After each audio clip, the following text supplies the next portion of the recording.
ആദ്യമായി പട്ടമുണ്ടാക്കി പറത്തിയതിന്റെ സന്തോഷത്തിലാണ് കണ്ണൂർ വടക്കുംപാട് PC ഗുരുവിലാസം സ്കൂളിലെ 1ാം ക്ലാസ് വിദ്യാർത്ഥികൾ. പാഠപുസ്തകത്തിലെ പഠന പ്രവർത്തനങ്ങളുടെ ഭാഗമായാണ് കുട്ടികൾ പട്ടം പറത്തിയത്.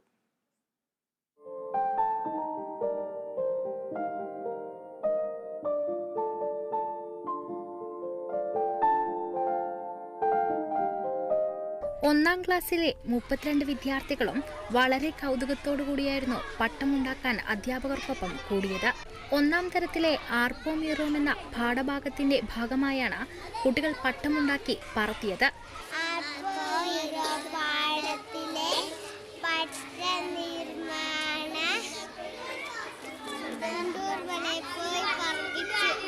ആദ്യമായി പട്ടം പറത്താൻ സാധിച്ചതിന്റെ സന്തോഷത്തിലാണ് ഓരോ കുട്ടിയുമെന്ന് അധ്യാപിക രമ പറഞ്ഞു. സ്കൂൾ പ്രധാനാധ്യാപിക PK ജോഷിത, അധ്യാപകരായ അഷിക സജിത്ത്, ശരത് ചന്ദ്രബാബു തുടങ്ങിയവർ പട്ടമുണ്ടാക്കി കുട്ടികൾക്കൊപ്പം ചേർന്നു. Kerala vision news, Kannur.